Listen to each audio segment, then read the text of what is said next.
grade 8 foods and nutrition students. Today we're going to make black bean burgers. It's a recipe that's taken from this cookbook, which is written by local dietitians. It's got a lot of really great recipes, easy, good tasting recipes in it. But I retyped the recipe here, and this will also be on the Google Classroom, and it's on my website, Fairview Family Studies, as well.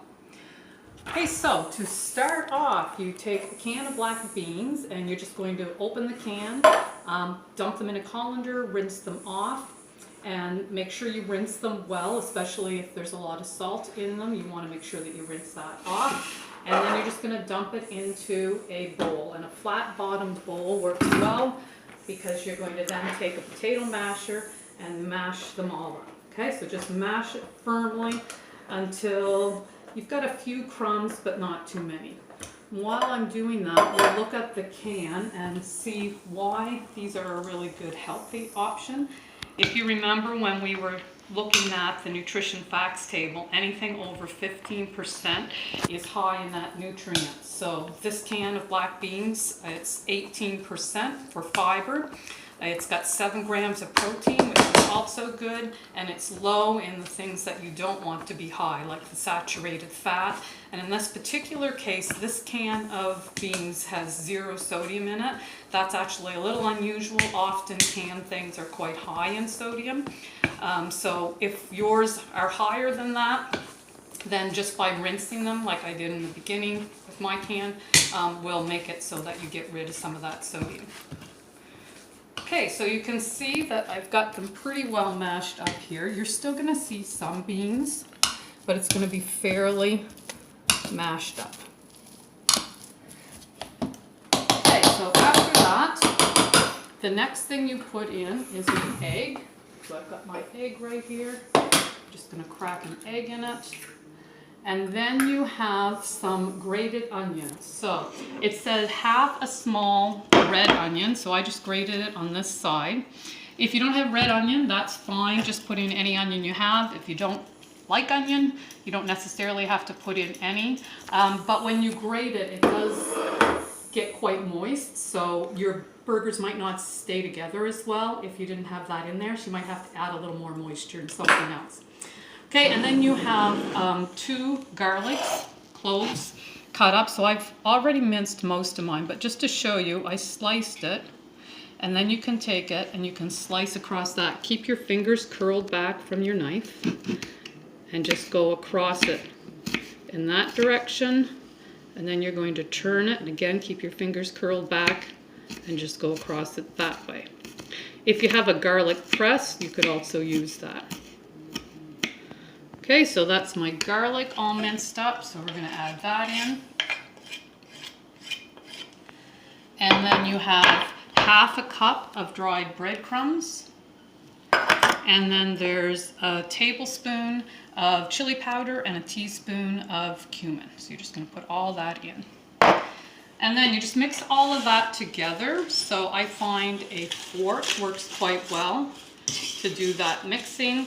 You want everything to be well coated. So you want to see all your beans have been coated with the breadcrumbs, and the eggs will start making it all stick together. Okay, so once you've stirred that around for a little bit, you're just going to let it sit for 5 to 10 minutes so that it will be easier to make into the patties. Okay, so we're just going to pause for 5 minutes. Okay, so I've waited 5 minutes now and just let it sit. So now I'm going to break it into the burgers, and you're just going to do that with your hands. I washed my hands again to do this, and of course you should wash them at the beginning as well. So it makes a good size 4 burgers. So if you kind of roughly divide it into 4, and then just take each one, and you're just going to shape it into 4 patties. Okay, so shape it with your hands. Flatten that down. Then you're going to do it with the other ones until you have 4 patties. Okay, so after that, you're going to heat up a frying pan with some oil in it. You use 2 tablespoons or 30 ml of canola oil. So you just need to heat that up in a non-stick frying pan, and you just want it to be warm. So I'm just going to pause again for a moment while my oil heats up. And the temperature you want to put it on while it's heating up is medium-high. Okay.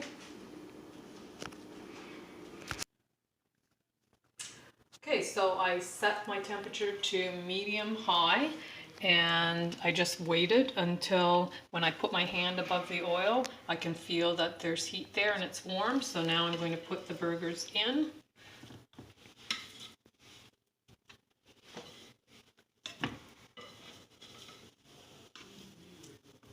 Okay, you can start to hear the oil sizzling. So then I'm going to set my timer for 5 minutes, and after 5 minutes we're going to flip them. Okay, go.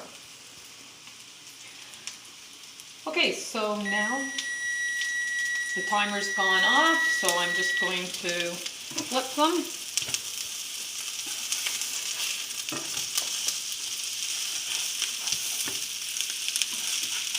And at this point, you can add cheese if you want to. So that's optional, but if you want to put on cheese, you can just put it over the top of the burgers. And remember, especially now when we're trying not to go out to grocery stores and things too much, you can adapt. If you didn't have the spices I used, you could try putting in other spices. So you can always adapt the recipe for what you have. Okay, so now you're just going to leave on that cheese for another 4 or 5 minutes until it's melted on the top and they're crispy on the bottom, and then you're done. You can just put them in a bun, put on your favorite burger toppings, and you're going to have a delicious lunch to share with your family.